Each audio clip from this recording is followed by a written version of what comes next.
Russia continues fierce drone and missile campaign overnight on key Ukrainian cities.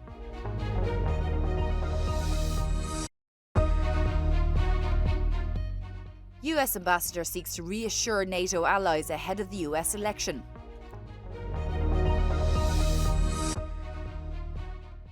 Strategic dialogue. EU opens talks on the future of agriculture. More than 2,200 people have been victims of sexual abuse by church staff in Germany.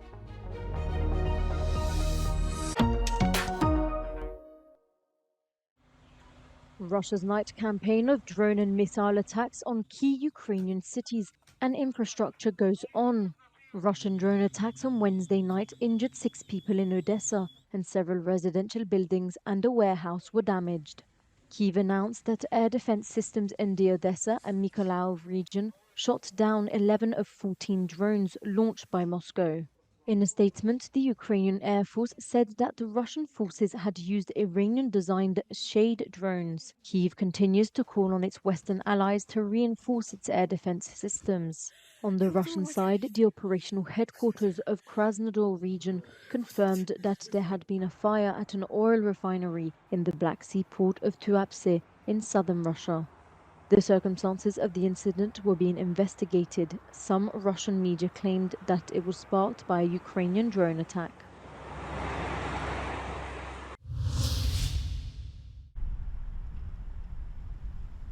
The US ambassador to NATO says Hungary will ratify NATO membership for Sweden soon. Hungary, alongside Turkey, has been blocking Sweden's NATO bid for over a year and a half.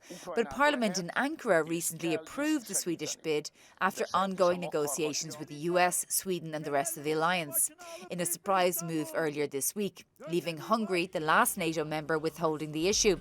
Budapest's delay has been a source of great frustration within the alliance. Focused on Hungary. We do have assurances from Hungary that they are going to move forward and get this done. Hungarians understand, Prime Minister Orbán understands, we are all stronger with Sweden inside this alliance. It's good for Sweden and it's good for the NATO alliance.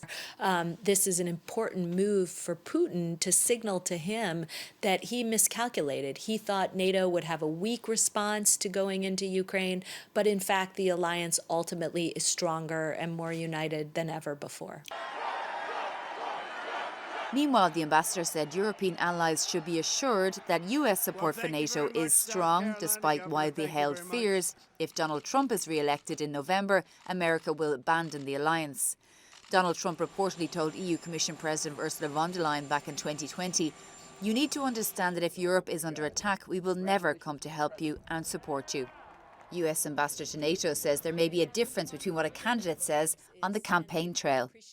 In their own situation, in their own country. There's always the difference between what candidates say on the campaign trail and what actually transpires should they assume a leadership role or secure a particular position that they're running for. So I think at this point, it's premature to make certain conclusions. I mean, let's first and foremost see who wins the U.S. election and take it from there. The ambassador also says that US President Joe Biden is concentrating on passing the $60 billion of military aid for Ukraine through US Congress as soon as possible. Shona Murray, Euronews, NATO.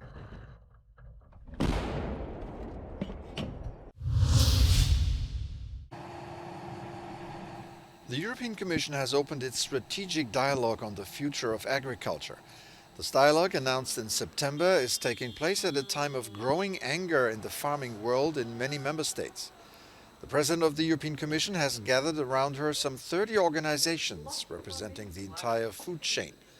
For Ursula von der Leyen, this meeting is an opportunity to send a message to the industry just a few months ahead of the European elections. We have to go. Europe has the healthiest and the highest quality food in the world.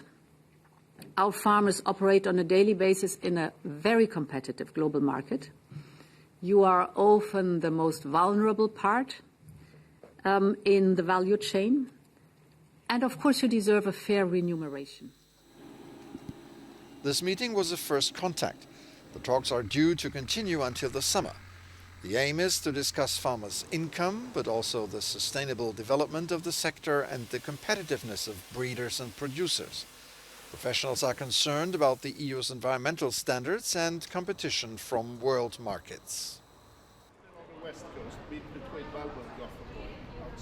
You know, the farmers are today very squeezed, and they need to have a change from this top-down approach that I think we have seen to a more bottom-up approach, and that one size doesn't fit all. I think it's urgent that there is both more money and more basic support and less rules. The Commission acknowledges that the Union has lost 4 million farms in 10 years. The future of the sector must therefore be mapped out. It's not going to bring any solutions tomorrow or the day after tomorrow, but I do think it has the perspective of creating a movement for more clarity for what agriculture should look like in 2050. But I hope that the recommendations, which should be the outcome to the next Commission, help the next Commission with creating perspective for young farmers, so that we as young farmers can choose, do we want to continue in the sector or not, or am I going to do a different job which probably pays more with less work. Next month, the Commission is due to present its climate objectives for 2040. This will be the first indication for farmers of the direction the Commission wishes to take and whether it intends to listen to the sector.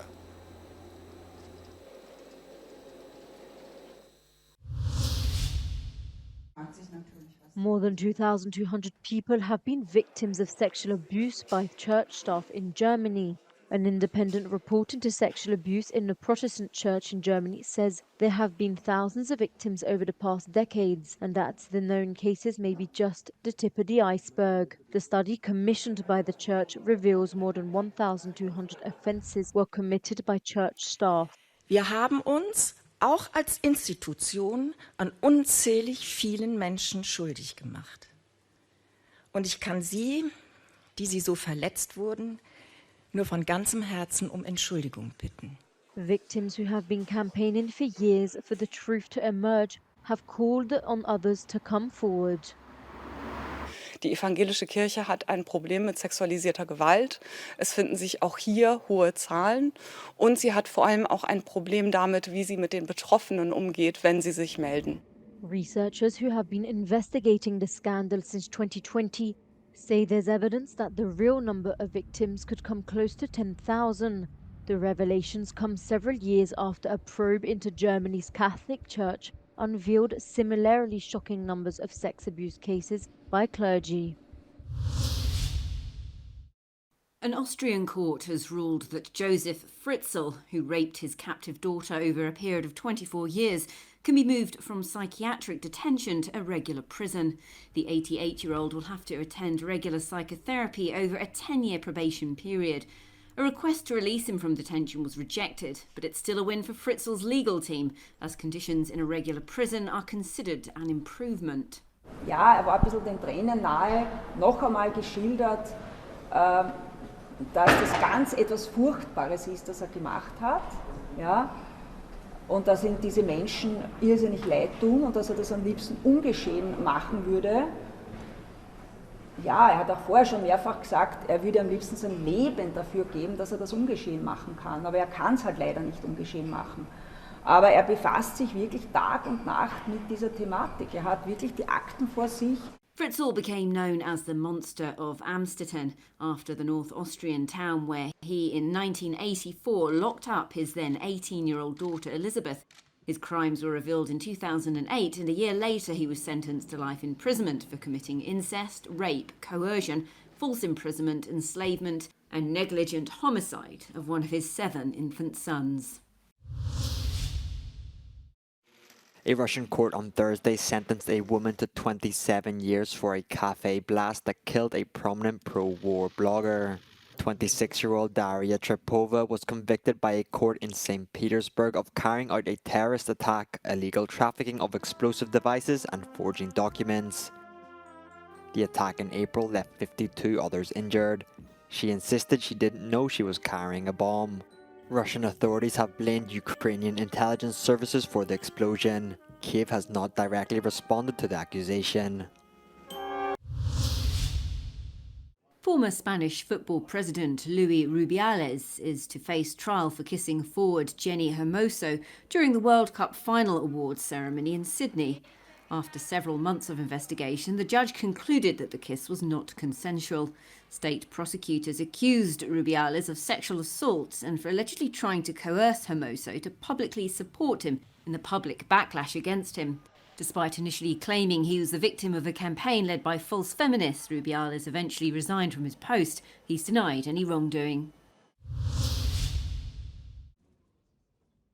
Spanish police have dismantled one of the largest ecstasy production laboratories in Spain, hidden in a wooden area in Valencia. 12 people were arrested and 5 properties searched. The substances found may have given rise to more than 2 tons of solid MDMA, according to the police.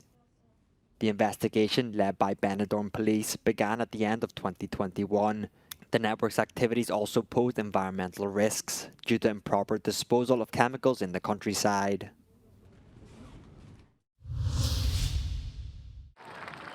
The 6 Catholic nuns kidnapped by an armed group in Haiti have been released, announced the Archdiocese of Port-au-Prince. On Sunday, Pope Francis urged for the release of the nuns and called for prayers for social harmony in Haiti.